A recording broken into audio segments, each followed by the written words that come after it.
Halo teman-teman, selamat sore. Berjumpa lagi di podcast Gadis Desa, obrolan manis penuh rasa. Bersama saya Isti Karimah dari komunitas Raut Baca. Nah teman-teman, pada kesempatan sore hari ini walaupun Ramadan mendung ya, tapi tetap semangat teman-teman yang menjalankan puasa. Nah pada sore hari ini teman-teman, kita akan ngobrol-ngobrol bersama dengan ketua komunitas dari Pemalang Bersatu nih. Ada Mas Hengki. Selamat sore Mas Hengki. Selamat sore. Sehat ya Mas ya? Sehat. Alhamdulillah. Gimana Mas puasanya? Lancar ya? Lancar, alhamdulillah. Walaupun baru 2 hari sih.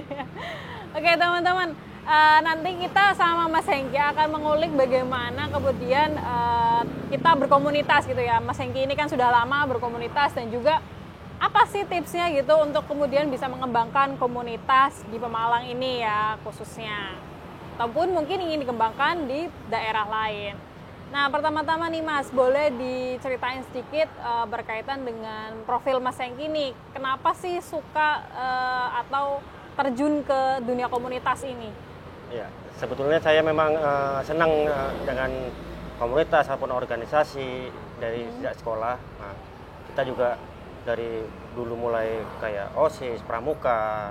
Setelah lulus sekolah juga kita gabung. Kayak kebetulan saya suka dengan pecinta alam. Oh ya. Gabung sama teman-teman yang satu hobi, satu misi, satu komunitas lah.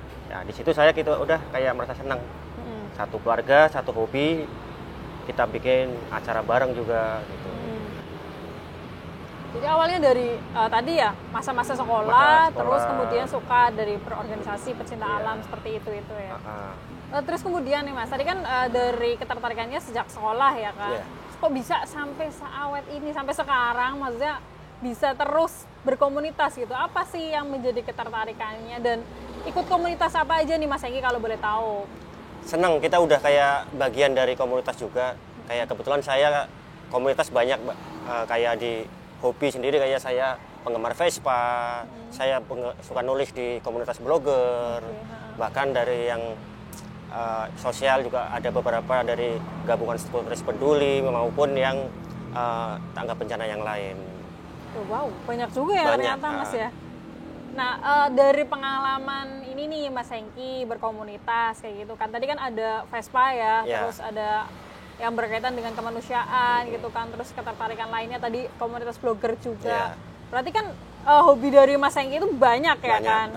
Nah dari situ emang ini ya Mas, apa sih yang menurut Mas Hengki menjadi kecintaan atau kesukaan dari komunitas? Karena kan kadang ini ya, maksudnya banyak orang yang kemudian juga mungkin mau tertarik ke komunitas, tapi kadang juga nggak nyaman gitu. Kalau Mas Hengki sendiri gimana? Kayak saya sih tertarik dari sisi yang hobi yang lain, kita sangkutan kayak terutama kayak saya suka Vespa, suka touring dan sebagainya. Dengan saya suka foto, nulis, kita tulis di blog tersebut. Sampai dari blog sendiri, terus saya juga ditarik di beberapa media, suruh ngisi.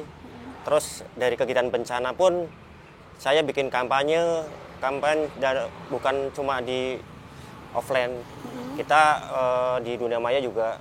Bahkan sekarang kebanyakan orang donasi melalui media sosial. Kita tahu kegiatan kita, apapun mereka lihatnya lewat media sosial itu sendiri. Oke, menarik sih. Jadi tadi bisa digabung-gabungkan ya dari hobi-hobi yang kemudian dimiliki. Tadi walaupun kesannya banyak ya Mas ya, tapi kan akhirnya saling berkaitan gitu dan saling mendukung. Dan akhirnya tadi malah bisa ditarik ke media gitu, jadi sumber rezeki juga. Betul. Nah yang menarik lainnya dari komunitas itu, apa sih nilai-nilai yang bisa Mas Hengki dapat nih? Karena kan komunitas itu macam-macam ya Mas ya, dan katanya kan kalau orang berkomunitas itu solidaritasnya tinggi nih. Nah kalau dari Mas Hengki gimana nih? Ya intinya banyak juga, senang banyak saudara, banyak lingkupnya juga makin besar. Apalagi sekarang banyak banget di Pemalang sendiri khususnya komunitas-komunitas yang sesuai dengan tingkat ya macam-macam lah. Dari motor pun ada puluhan, terus dari apapun ada sekarang membentuk komunitas sendiri. Oke.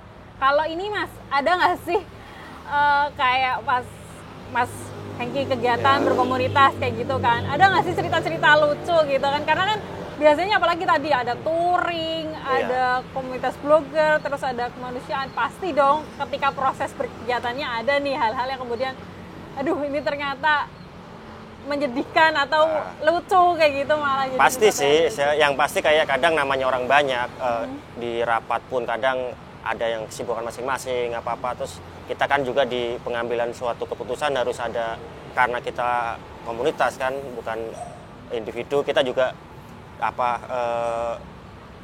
pendapat orang lain. Tapi kadang yang ada yang nggak, salah satu nggak ikut juga, kadang loh saya kok suaranya nggak didengarin. Nah, itu aja sih kadang namanya ya pasti ada dalam suatu organisasi maupun komunitas yang itu, yang serunya juga lebih banyak.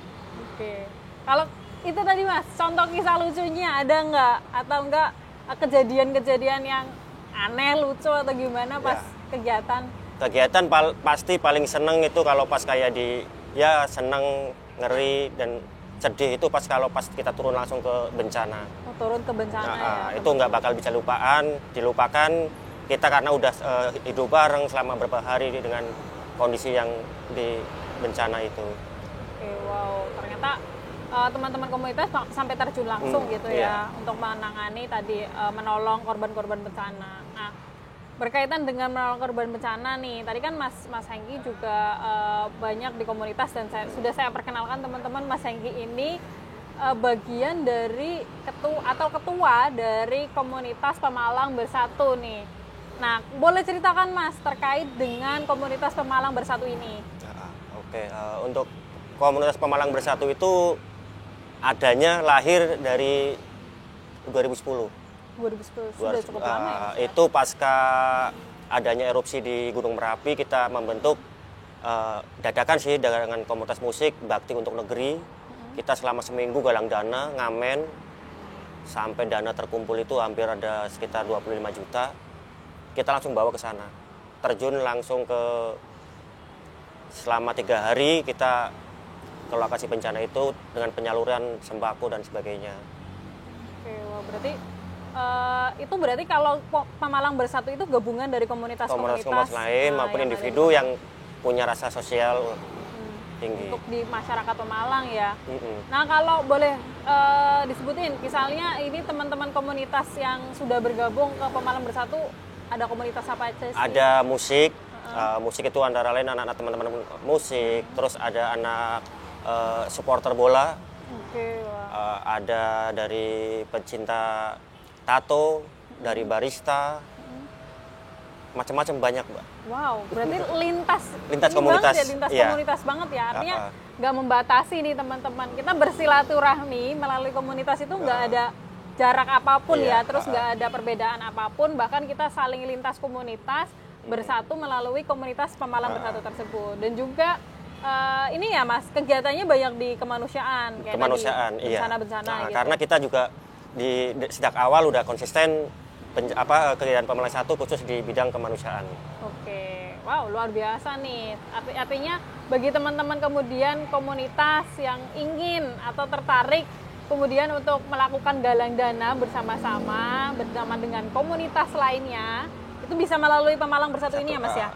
Karena Pemalang Bersatu udah punya yayasan. Punya yayasan, alhamdulillah Desember kemarin kita udah punya legalitas terdaftar di SK Kemenkumham ada. Atau bisa lihat juga kegiatan kita di media sosial kita, ada semua, baik di website, Instagram, Twitter maupun Facebook. Oke, boleh dikasih tahu Mas websitenya apa? Websitenya www.pemalangbersatu.com. Oke, websitenya www.pemalangbersatu.com, dan juga untuk Instagramnya juga ada ya Mas ya, ada Pemalang Bersatu. Iya. Nah itu, di situ kalau teman-teman misalnya mau bergabung ataupun mau ikut kegiatan-kegiatan yang berbasis kemanusiaan, bisa tuh kontak-kontak ya Mas ya. Iya. Terus juga karena sudah di SK Kemenkumham, jadi sudah jelas ya kayak maksudnya keuangannya itu kan sudah dipertanggungjawabkan, sudah transparan karena sudah jelas ya, rekeningnya juga pakai nama yayasan secara langsung gitu. Jadi lebih terpercaya teman-teman. Nah, tapi yang paling kepo nih Mas ya, tadi kan yang namanya berkomunitas itu kan ada suka dukanya. Kalau Mas Hengki sendiri merasakan dukanya ketika berkomunitas tuh apa sih? Dan kayaknya kok nggak ada capeknya, padahal kan berkomunitas tuh kadang kan capek ya Mas ketemu orang terus gitu. Ada nggak sih Mas? Intinya sih ngikutin passion aja sih, dibikin nyaman. Kalau kita ya namanya di komunitas juga kita relawan, Mbak. Kadang rela, kadang melawan itu. Karena kita juga nggak ada yang gaji. Oh iya, betul. Kita juga kerja apapun target kita sesuai apa yang kita mau harapkan harus berhasil.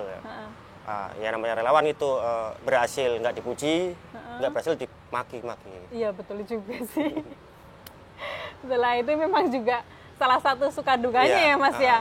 Artinya ketika kita melakukan banyak hal itu ya kadang masih dilihat sebelah mata gitu. Apalagi kalau belum berhasil gitu kan. Nah itu mungkin ya. Terus ini Mas, kok bisa sampai bertahan selama ini? Apakah mungkin Mas Hengki itu melihat komunitas itu memang sebagai sesuatu yang ya udah santai aja kayak gitu, atau gimana nih? Sebenarnya santai aja sih, santai aja. Kayak kita juga ada program-program yang jangka pendek, terus cuma kalaupun nggak ada kegiatan juga santai. Mereka juga teman-teman yang lain ada kegiatan, urusan kerjaan sendiri, keluarga sendiri lah. Mereka banyak berkumpul kalau pas kita ada lagi langsung ada bencana besar, baik di dalam Pemalang ataupun luar Pemalang. Oke, berarti ini ya, maksudnya dibikin santai kayak gitu, tapi maksudnya nggak terlalu ngoyo gitu. Karena juga teman-teman yang lain juga mempunyai kayak udah punya pekerjaan, keluarga sendiri. Istilahnya komunitas buat nomor 2, nomor 3 lah, yang penting prioritas utama keluarga. Oke. Mungkin itu juga yang membedakan ya Mas ya. Maksudnya antara ini komunitas dan juga organisasi. Betul. Kalau organisasi kan cukup terikat ya, cukup mengikat waktu dan lain sebagainya. Tapi kalau komunitas mungkin lebih bebas lagi gitu kan. Jadi akhirnya juga lebih membuat nyaman untuk para anggotanya. Fleksibel lah. Fleksibel, betul. Lebih fleksibel aja.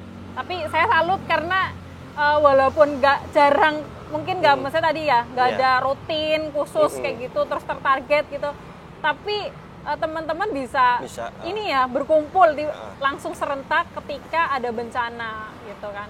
Artinya memang solidaritasnya tinggi sekali sih, luar biasa nih dari teman-teman Pemalang Bersatu. Nah tapi teman-teman, sebelumnya saya mau kasih info nih teman-teman, karena ada produk baru nih teman-teman.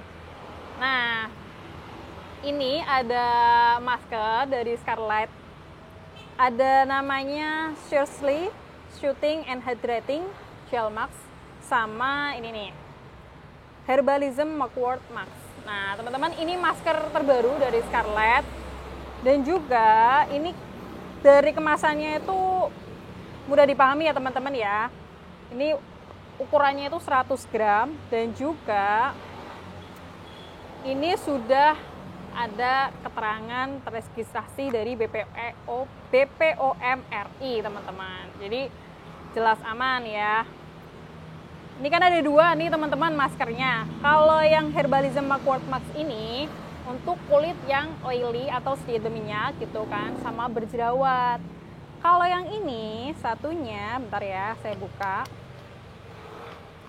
Kalau yang satunya itu Seriously Shooting Hydrating Gel Mask ini, atau kita sebut gampangnya Gel Mask ya, Hydrating Gel Mask ini untuk kulit yang kering, kusam, dan juga kulit yang nggak merata ya teman-teman. Nah kandungannya apa aja sih di dalam dua masker ini? Bentar, saya jelaskan ya teman-teman ya, supaya teman-teman itu lebih paham lagi nih gimana sih cara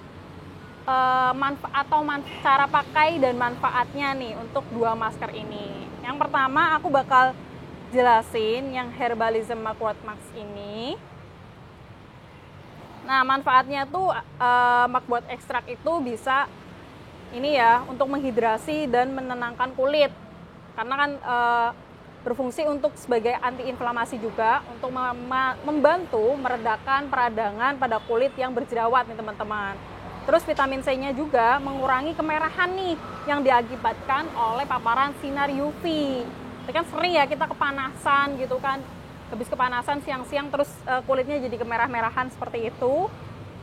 Terus juga ada glutathione, terus membantu kulit lebih cerah dan lembab. Terus ada niacinamide, mengurangi peradangan pada jerawat dan iritasi. Terus bisa menyamarkan pori-pori nih teman-teman, yang pori-porinya terlalu kelihatan gitu kan.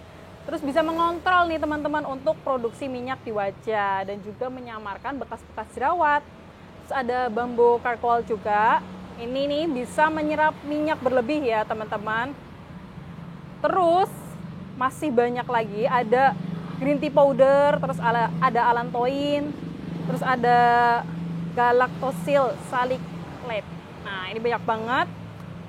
Dan ini produk-produknya itu adalah produk-produk yang aman untuk ibu hamil. Aku liatin teksturnya ya teman-teman ya. Ini tuh kalau kalian dibuka kemasannya, ini ada spatula kecilnya bisa dipakai, jadi nggak repot kalau mau maskeran. Nah, ini juga maskernya kayak gini ya. Karena ini ada charcoalnya nih teman-teman, jadi kayak masker-masker kalian yang suka masker-masker lumpur-lumpur gitu, ini cocok banget ya. Terus yang satunya, nah kita buka yang satunya ya teman-teman ya. Kalau yang ini Seriously Shooting and Hydrating Gel Mask, ini kan memang berbentuk gel ya teman-teman ya, seperti namanya. Sama ada spatulanya, tenang aja buat teman-teman. Jadi nggak kesulitan untuk memakai maskernya, tinggal oles-oles aja gampang. Nah kalau yang ini kelihatan ya, karena gel mask itu lebih bening ya. Terus dari dua masker ini gak usah takut baunya menyengat dan lain sebagainya, karena baunya ini sangat soft, jadi kayak wanginya juga nggak terlalu menusuk ya teman-teman. Kalau yang gel mask ini manfaatnya apa aja sih dari kandungannya? Yang pertama itu ini ada 7 berry ekstrak ya, jadi kayak blackberry, blackcurrant, blueberry, raspberry, cranberry, terus ada acai berry, terus strawberry gitu ya. Ini membantu menghidrasi kulit, kemudian membantu meredakan peradangan, terus kayak antioksidan, jadi bisa melawan radikal bebas nih teman-teman. Terus meningkatkan produksi kolagen, bisa mencegah penuaan dini juga nih teman-teman.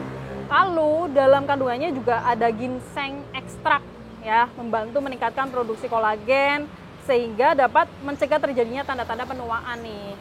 Terus ada allantoin, terus ada centella asiatica ekstrak, grape water, rose water, terus ada juga vitamin C, terus ada niacinamide juga, watermelon ekstrak nih teman-teman. Kalau watermelon ekstrak ini mengandung vitamin A, C, dan lycopene yang mampu menangkal radikal bebas juga nih. Terus mencegah garis-garis halus yang ada di kulit. Terus ada si cucumber, terus juga ada rosa gallica. Ini juga rosa gallica ini sumber yang kaya akan vitamin C, jadi membuat kulit tampak bercahaya nih teman-teman. Nah, terus pakainya gimana sih caranya? Cara pakainya ini ya teman-teman, gampang banget. Jadi teman-teman tinggal ambil maskernya ya kan. Ini kan ada spatulanya. Terus buka kemasannya seperti ini. Kalian sesuaiin aja ya, jadi nggak perlu pakai langsung dua-duanya. Kalau mau dikombinasiin juga terserah, karena kan tiap kulit kan beda-beda ya teman-teman ya. Ada yang oily berjerawat gitu kan, terus ada yang kulitnya kusam dan juga kering gitu kan, terus kayak warna kulitnya kurang merata. Itu silakan dipilih, disesuaikan. Tapi kalau misalkan keluhan itu ada pada kulit wajah kalian, bisa dikombinasikan, tapi diterapkannya sesuai dengan keluhannya ya. Misal yang di daerah berjerawat, berarti pakainya yang ini, yang mugwort. Terus kalau yang kulitnya kering, itu bisa pakai yang Seriously Shooting ini gitu. Nah ini tinggal, kan ini ada spatulanya nih teman-teman, tinggal diambil dari spatulanya di dalam kemasan, terus diambil di spatula, terus ini bisa dioles-oles ke kulit wajah. Nah diamkan dulu selama 15 menit ya teman-teman. Habis itu bisa langsung dibilas dengan air bersih. Gak usah repot-repot pakai cairan yang lain lagi, karena pakai air bersih pun udah cukup nih teman-teman. Nah, tuh harganya cuma 75.000 ya, seperti biasa ya. Scarlett selalu ini terjangkau, nggak perlu yang mahal-mahal, dan bisa dibeli di mana? Teman-teman bisa beli di Shopee Mall ya, ada di official store-nya Scarlett_whitening, terus juga ada di Instagramnya juga Scarlett_whitening, dan juga ada di line-nya Scarlett_whitening, dan juga nanti nomor WA-nya akan ditaruh di deskripsi box ya teman-teman. Jadi silakan nanti dicoba ya teman-teman ya, masker terbaru dari Scarlett ini. Nah, kita lanjutkan obrolannya bareng Mas Hengki. Tadi ada yang lewat sebentar, Mas. Buat info teman-teman nih, kan Ramadan kadang panas cuacanya, terus butuh ini ya, masker ya. Nah, tadi kan ngomongin Pemalang Bersatu nih, Mas. Kalau agendanya kan tadi kan banyaknya lebih ke bencana kayak gitu ya. Tapi kalau pernah nggak sih, Mas, kayak misalnya nih komunitas seluruh Pemalang itu pernah berkumpul nggak, Mas? Pernah ya. Ya, itu kadang kalau pas kita pengadaan bencana, penggalangan dana lah misalnya, itu kadang kita bagi berapa tempat titik, kayak yang di selatan, ada Ranu Dongkal, terus ada di Comal, Pemalang. Nah, kayak kemarin yang terakhir yang kegiatan kita itu penggalangan dana untuk erupsi Merapi. Itu satu malam, kita malam minggu aksi 22 kafe di Pemalang. Oke, 22 kafe. Itu berarti ini, Mas, acaranya live musik kan? Live musik. Oh, live musik. Tadinya kita yang mau di kota sekitar 8 sampai 10, ternyata antusias dari teman-temannya owner kafe-kafe, mereka gabung dong. Akhirnya malam itu juga di total dapat sekitar 33 juta itu, alhamdulillah. Wow, oke, wow. Aku jadi melihat Pemalang dari sisi lain nih, bahwa saya melihat orang-orang Pemalang itu ternyata punya solidaritas yang tinggi, punya jiwa dermawan yang tinggi juga. Betul, ya, Mas ya. Dari situ bisa dilihat sih. Karena antusiasnya luar biasa sih untuk kemudian gotong royong membantu teman-teman yang lain yang terkena bencana. Nah, ini juga yang mungkin menjadi keunikan ya, Mas ya. Artinya saya melihat ini komunitas Pemalang Bersatu ini kemudian menggalang dana itu nggak cuman kemudian galang dana biasa ya, tapi bisa berbagai bentuk. Kayak kemarin biasanya kita kalaupun sumbangan transfer, kita galang dana turun ke jalan, kita biasanya juga jualan merchandise. Oke, jualan merchandise. Jadi dengan membeli kaos itu 50%-nya kita langsung buat donasi. Orang sekarang nyumbang 100.000 kadang ada terlalu besar. Mungkin dengan 100.000 kalian sudah ikut mendonasikan 50.000 buat kegiatan Pemalang Bersatu. Alhamdulillah kemarin juga untuk penjualan dapat sekitar 18.500.000. Dengan total kaos keluar 318 piece. Wow, banyak juga ya. Ya. Nah, itu mungkin juga jadi ini ya teman-teman ya, bisa jadi ide untuk teman-teman komunitas yang lain. Artinya ide yang kreatif, karena menurut saya memang sekarang sudah nggak zaman, Mas. Maksudnya menggalang dana hanya kemudian langsung minta donasi kayak gitu. Tapi bisa dengan aksi-aksi yang seru juga nih tadi. Misal dari tadi ya, dengan cara aksi live musik kayak gitu kan. Terus juga dengan jualan merchandise gitu kan. Jadi orang juga ngerasa senang ya, Mas ya, untuk mendonasikan uangnya. Nah, ini juga, Mas, saya mungkin mewakili teman-teman yang banyak bertanya berkaitan dengan gimana sih, Mas, caranya menghidupkan komunitas nih, Mas? Karena kan mungkin ada nih teman-teman yang lain yang punya hobi khusus gitu kan, terus pengen menghidupkan komunitas, tapi dia nggak tahu nih caranya gimana. Karena kan mungkin nggak terlalu kenal banyak orang ya. Ya intinya kadang ini, Mbak, interaksi lah, tukar pikir, ada waktu ketemu. Terus satu pesan saya, jangan kita hidup di komunitas. Tapi kita harus menghidupi komunitas itu sendiri agar selalu maju. Oke, betul juga sih. Jadi jangan mengharapkan penghidupan dari komunitas ya. Karena dia namanya juga relawan, apa sih yang bisa diharapkan? Iya. Nah, tapi kalau dari awal ini nih, Mas Hengki, maksudnya kan mungkin ini ya, Mas Hengki, banyak teman-teman yang belum punya teman sebanyak Mas Hengki gitu. Kalau awalnya tuh gimana? Tadi kan mungkin bisa berinteraksi, ya dia punya teman beberapa, tapi masih sedikit gitu. Ya jangan sungkan masuk ke dunia baru. Istilahnya gabung ke, kalaupun offline, ke medsos yang kita suka di bidang apa nih, pasti ada yang grup-grup yang di online juga masuk, kita interaksi. Apalagi sekarang platform-platform digital untuk pencarian teman itu banyak sekali. Yang penting jangan minder. Jangan minder, terus kita juga ada niat untuk cari teman yang banyak sesuai dengan niatan kita. Wow. Bisa jadi jadi ini ya buat teman-teman. Jadi catatan, kalau yang ingin mendirikan komunitas atau ingin mengembangkan komunitasnya, jangan minder nih teman-teman untuk kemudian berinteraksi dengan teman-teman yang lain. Jangan malu mungkin ya Mas untuk menawarkan komunitas, ayo gabung komunitas kita kayak gitu.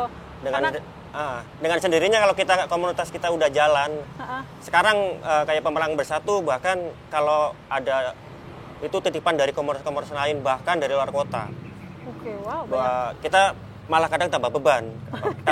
Tambah bebannya kita harus nanti kan otomatis biasanya ada minta Mas video, minta dokumentasi. Bukannya kita nggak percaya sama lembaga pemerintahan atau lembaga ke yang lain, kita akan lebih seneng penyampaian masyarakat yang melalui kita kalau bantuan itu langsung disalurkan ke yang membutuhkan. Oke, iya benar juga sih Mas, karena kan kita ini ya menanggung tanggung jawab ya kan, amanah gitu amanah gitu kan dari orang banyak, kemudian yang harus disalurkan. Jadi selama ini juga memang komunitas Pemalang Bersatu langsung ya Mas ya, kalau dapat bantuan gitu atau donasi gitu, terus kalian yang menyalurkan secara langsung ya teman-teman Pemalang Bersatu.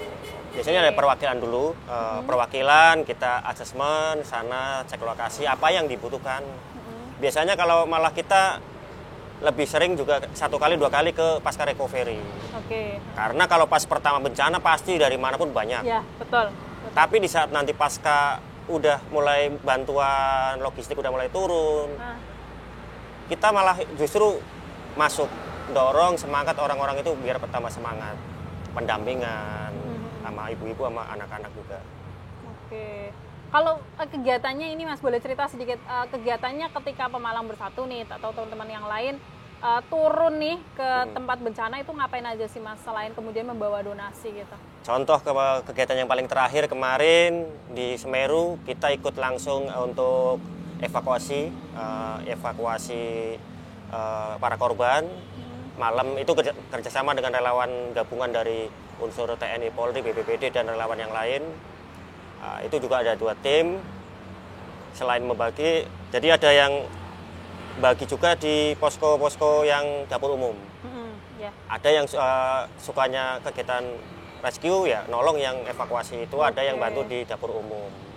Ada yang suka cerita nanti tiap Minggu atau Sabtu ke trauma healing. Gitu ya. Suka cerita, suka ngibur anak-anak gitu. Berarti tugasnya dibagi beda-beda gitu ya, sesuai dengan kemampuannya gitu. Wah, seru juga nih teman-teman ternyata ya. Jadi kegiatan sosial itu nggak melulu terus kemudian harus ini terus ya Mas ya, yang susah-susah terus. Kalau yang sukanya cerita, silakan dimanfaatkan untuk bercerita, membantu cerita. Tadi ada di trauma healing gitu kan. Terus kemudian yang suka bantu-bantu di dapur ya kan, yang suka masak-masak gitu, silakan bisa bantu di dapur umum. Dan yang suka ini ya media nulis ngulik di kemampuan bisa juga tuh. Wow, ternyata banyak banget nih teman-teman. Apapun kemampuan kita ternyata bisa jadi manfaat untuk orang lain ya Mas ya.